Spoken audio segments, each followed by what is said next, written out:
The Adventures of Huckleberry Finn by Mark Twain. Chapter 26. Well, when they was all gone, the king he asked Mary Jane how they was off for spare rooms, and she said she had one spare room which would do for Uncle William, and she'd give her own room to Uncle Harvey, which was a little bigger, and she would turn into the room with her sisters and sleep on a cot. And up garret was a little cubby with a pallet in it. The king said the cubby would do for his valet, meaning me. So Mary Jane took us up, and she showed them their rooms, which was plain but nice. She said she'd have her frocks and a lot of other traps took out of her room if they was in Uncle Harvey's way, but he said they warn't. The frocks was hung along the wall, and before them was a curtain made out of calico that hung down to the floor. There was an old hair trunk in one corner, and a guitar box in another, and all sorts of little knick-knacks and gimcracks around, like girls brisking up a room with. The king said it was all the more homely and more pleasanter for these fixin's, and so don't disturb them. The duke's room was pretty small, but plenty good enough, and so was my cubby.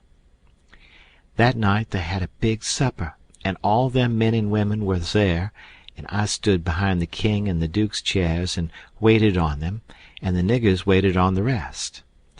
Mary Jane, she sat at the head of the table, with Susan alongside of her, and said how bad the biscuits was, and how mean the preserves was, and how ornery and tough the fried chickens was, and all that kind of rot, the way women always do for to force out compliments. And the people all knowed everything was tip-top and said so. Said, "How do you get biscuits to brown so nice?" And, "Where, for the land's sakes, did you get these amazin' pickles?" And all that kind of humbug talky-talk, just the way people always does at a supper, you know. And when it was all done, me and the hare-lip had supper in the kitchen off of the leavin's, whilst the others was helping the niggers clean up the things. The hare-lip, she got to pumping me about England, and blessed if I didn't think the ice was getting mighty thin sometimes. She says, "Did you ever see the king?" "Who, William IV? Well, I bet I have. He goes to our church." I knowed he was dead years ago, but I never let on. So when I says he goes to our church, she says, "What, regular?" "Yes, regular. His pew's right over opposite ourn, on the other side the pulpit." "I thought he lived in London?" "Well, he does. Where would he live?" "But I thought you lived in Sheffield." I see I was up a stump. I had to let on to get choked with a chicken bone so as to get time to think how to get down again. Then I says, "I mean he goes to our church regular when he's in Sheffield. That's only in the summer-time when he comes there to take the sea baths."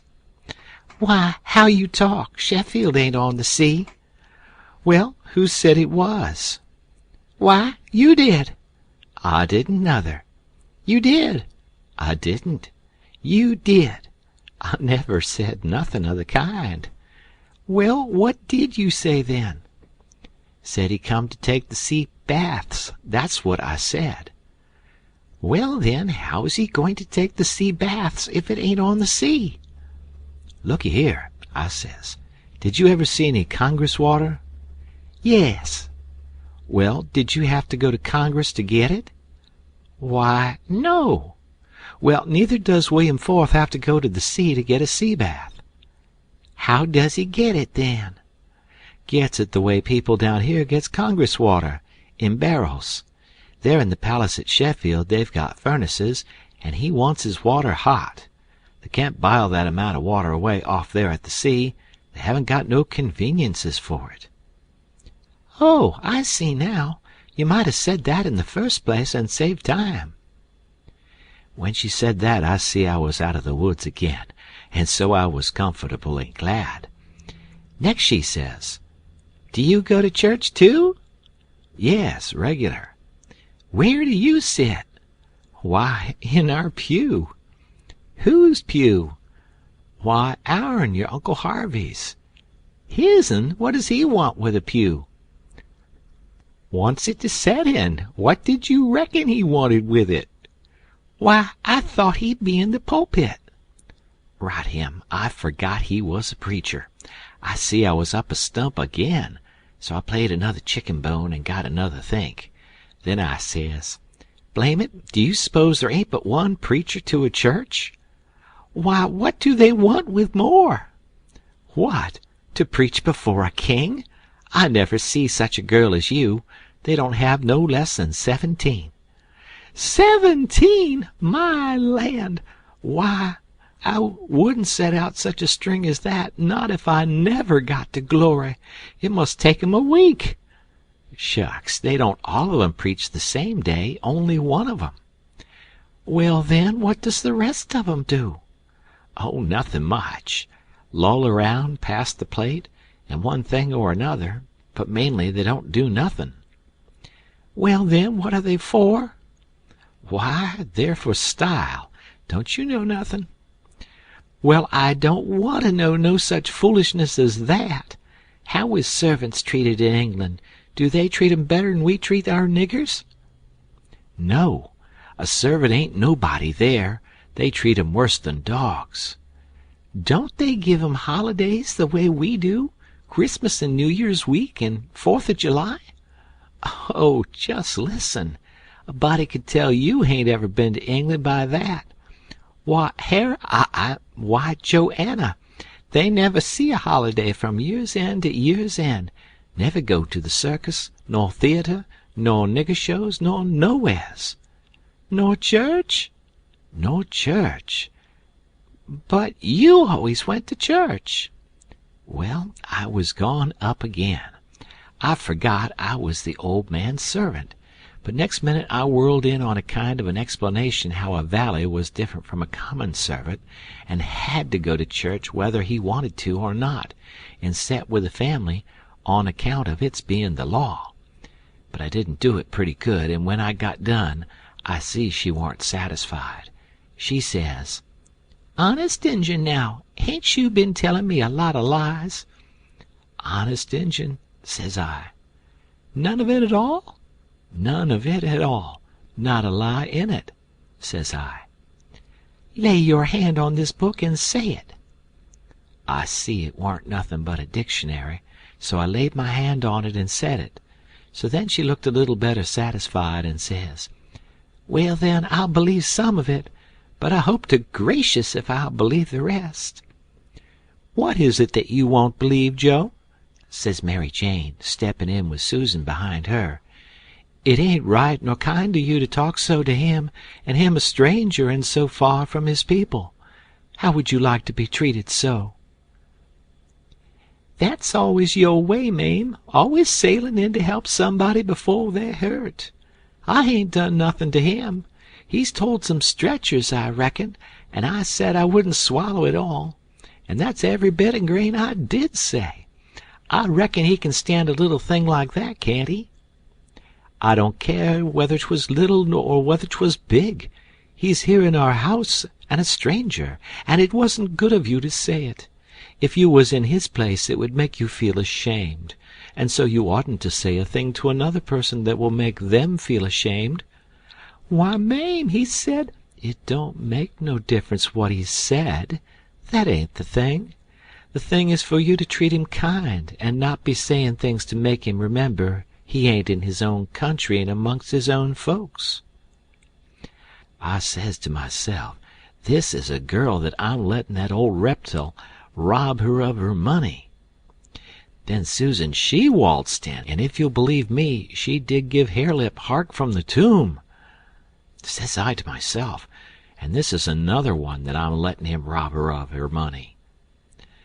Then Mary Jane, she took another inning and went in sweet and lovely again, which was her way, but when she got done there weren't hardly anything left to old poor Harelip.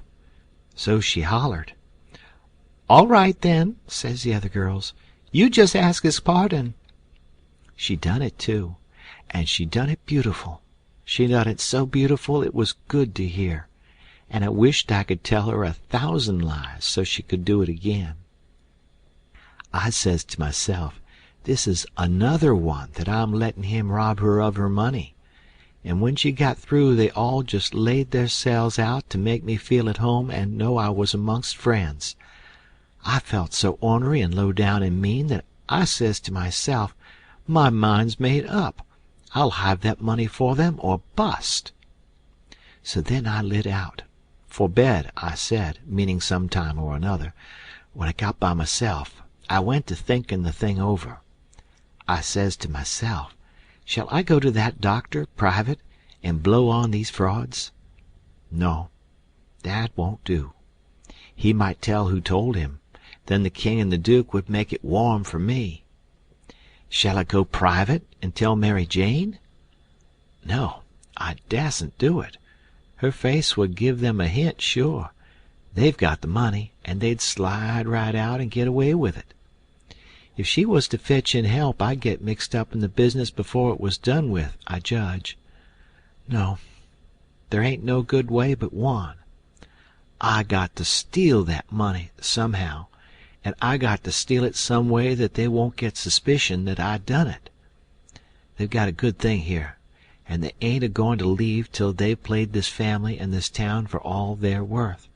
So I'll find a chance time enough.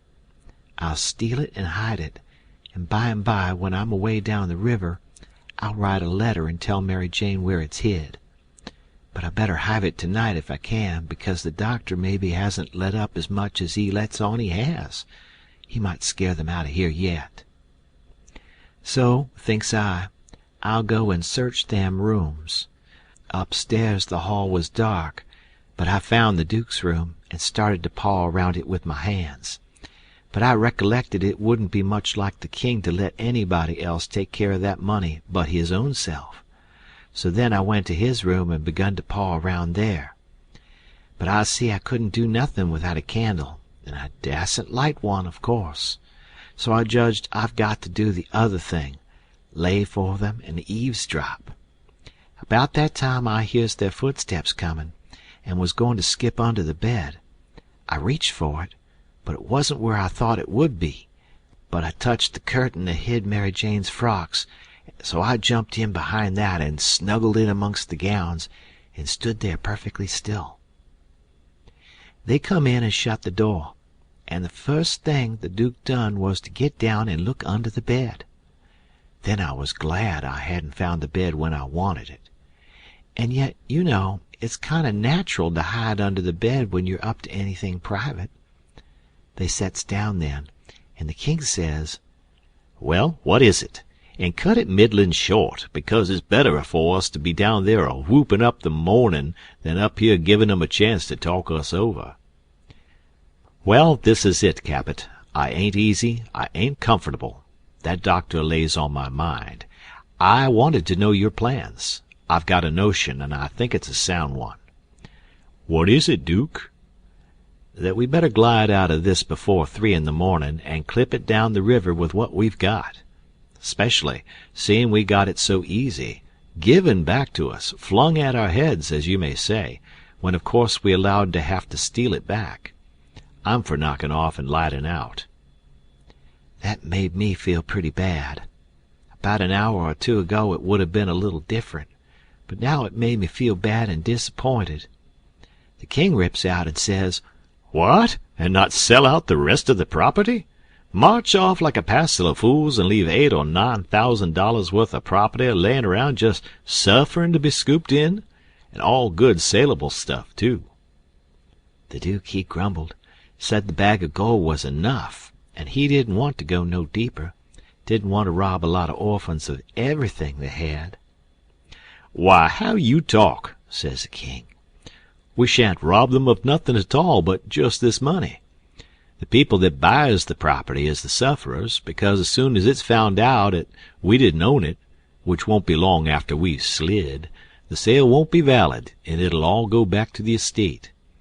These yer orphans will get their house back again, and that's enough for them. They're young and spry, and can easy earn a livin'.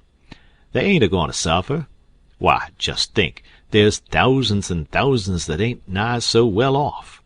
Bless you, they ain't got nothin' to complain of.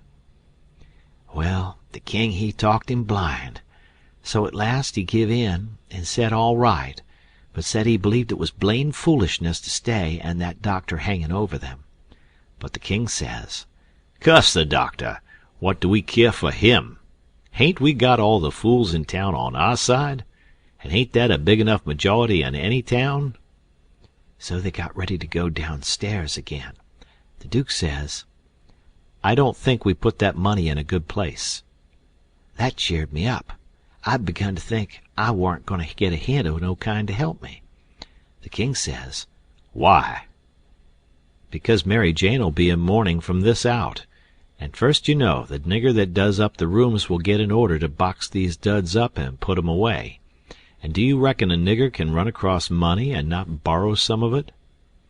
"Your head's level agin, Duke," says the king, and he comes a-fumbling under the curtain 2 or 3 foot from where I was. I stuck tight to the wall and kept mighty still, though quivery, and I wondered what them fellows would say to me if they catched me, and I tried to think what I'd better do if they did catch me.